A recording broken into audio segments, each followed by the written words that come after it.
നമസ്കാരം. റാഫ് ഫുട്ബോളിലേക്ക് അവർക്കും സ്വന്തം. സെമന്യോയുടെ മാഞ്ചസ്റ്റർ സിറ്റി കരിയറിന് കിടിലൻ തുടക്കം ലഭിച്ചിരിക്കുകയാണ്. സാറ്റർഡേ അദ്ദേഹം ഡെബ്യൂ ചെയ്ത സമയത്ത് ആ കളിയിൽ അദ്ദേഹത്തിൻ്റെ വക ഗോളുണ്ടായിരുന്നു. ഇപ്പോഴിതാ അടുത്ത മത്സരത്തിൽ EFL കപ്പിൻ്റെ സെമി ഫൈനൽ മത്സരത്തിൽ അദ്ദേഹം ആദ്യ പാദത്തിൽ സിറ്റിക്കായിട്ട് ഗോൾ അടിച്ചിരിക്കുന്നു. അദ്ദേഹത്തിൻ്റെ ഡെബ്യൂ മത്സരം FA കപ്പിൻ്റെ തേർഡ് റൗണ്ടായിരുന്നു. അന്ന് എക്സർ സിറ്റിയെ 10-1 മാഞ്ചസ്റ്റർ സിറ്റി പരാജയപ്പെടുത്തിയതാണ്. ആ കളിയിൽ അദ്ദേഹം ഗോൾ അടിച്ചുകൊണ്ടാണ് അരങ്ങേറിയത്.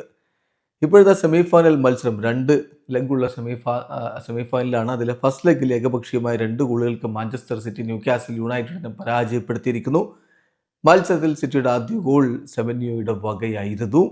എന്തായാലും പിന്നീട് ചെർക്കി കളിയുടെ അവസാന ഘട്ടത്തിൽ ഗോൾ അടിച്ചതോടെ 2-0 സിറ്റി വിജയിച്ച് കയറിയത്. മത്സരത്തിൽ സിറ്റിയുടെ മുന്നേറ്റങ്ങൾ നയിച്ചുകൊണ്ട് Erling Haaland, Doku, Phil Foden, Bernardo Silva, Semenyo എന്നിവരൊക്കെ ഒരുമിച്ചാണ് അണിനിരന്നത്. ആദ്യ പകുതി ഗോൾ രഹിതമായിട്ട് അവസാനിച്ച മത്സരത്തിൻ്റെ രണ്ടാം പകുതിയിൽ 53-ാമത്തെ മിനിറ്റിലാണ് സെമന്യോയുടെ ഗോൾ പിറക്കുന്നത്. അങ്ങനെ ആന്റോയിൻ സെമന്യോ തൻ്റെ ആ ഒരു മാഞ്ചസ്റ്റർ സിറ്റി കരിയറിൻ്റെ സ്റ്റാർട്ട് വളരെ മികച്ച രൂപത്തിൽ ആരംഭിച്ചിരിക്കുകയാണ്. ഏതായാലും മത്സരം 1-0 സിറ്റി വിജയിക്കുമെന്ന് തോന്നിച്ച ഘട്ടത്തിൽ കളിയുടെ അവസാനം നിമിഷം ചെർക്കിയുടെ ഗോൾ കൂടി വന്നപ്പോൾ 2-0 മികച്ച വിജയം തന്നെ സിറ്റി സ്വന്തമാക്കിയിരിക്കുന്നു.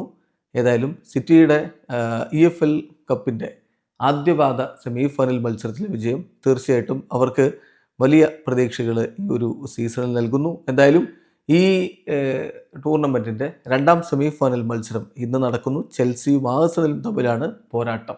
പിന്നെ രണ്ടാം പാദ മത്സരം സിറ്റി വേഴ്സസ് ന്യൂകാസിൽ യുണൈറ്റഡ് മത്സരം വരുന്നത് ഫെബ്രുവരി 5 പുലർച്ചെ 1:30 വീഡിയോ അവസാനിക്കുന്നു. ഫുട്ബോൾ ലോകത്തെ കൂടുതൽ വിശേഷങ്ങളുമായി റാഫ് ടോക്സിൽ എത്താം.